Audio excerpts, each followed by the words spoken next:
I'm Deborah Simpson, and I own a holistic center and hair salon.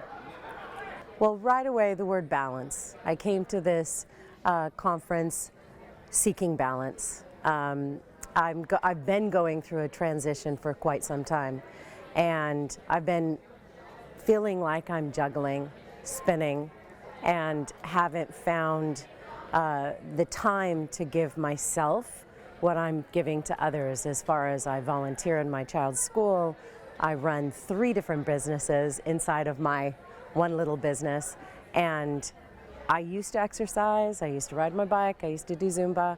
I stopped doing that, and I felt like, okay, this is talk just for me. This is about finding the harmony in my life again that I used to possess, and so I was very thrilled just with that word balance. That's what I needed. I don't know if I can name one thing because I'm so excited. I've had so much chatter in my head for the last couple of days about all the things I am going to do and I can do, and can't has been a word that's been in my vocabulary. But I'm going to allow myself to schedule me first instead of last, because then the last, you run out of time, you run out of energy, you run out of room in the day. And so first things first, I've got to fill my cup before I can fill anyone else's. So I'm excited about that. Well, I take it very personally that, you know, someone so young and beautiful and fit could get that sick because of running on the treadmill too fast. So I definitely need to take a look at my health and make sure that I don't make that same mistake.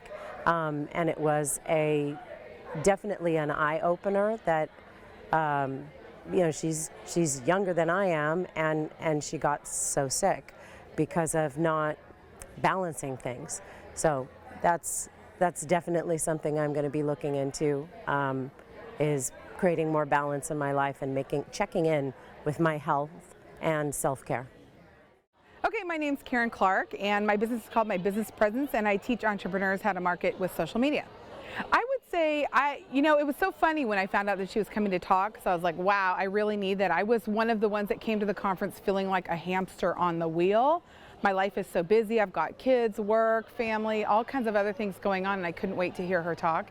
And she really hit the nail on the head as far as teaching me that I really need to slow down and prioritize life. Her story was so touching in that it made me realize that life is short and there's no guarantees, and it really is time for me to kind of check back in with myself and decide how to spend my time the best for the most impact on my life and my family.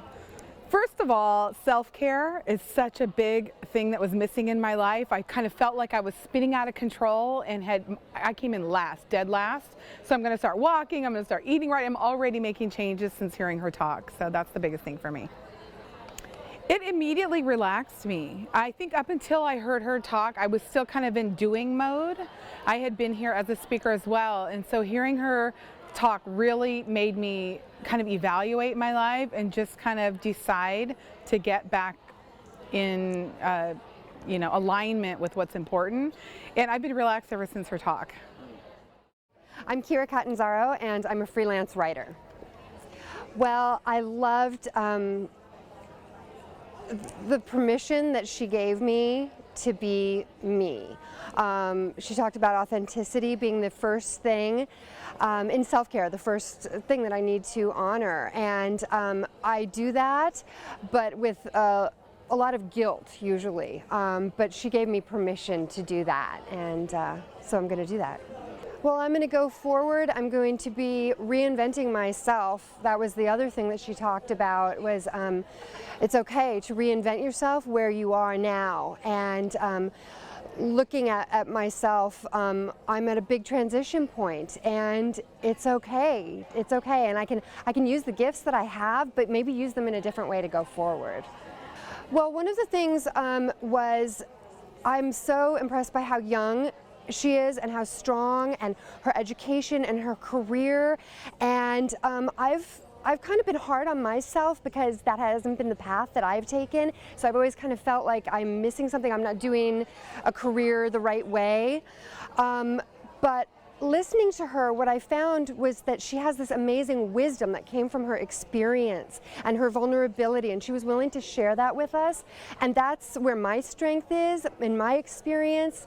And so that really gave me permission to be who I really am and move forward in a new way. Hi, my name is Lisa Ganti, and I'm an independent sales consultant.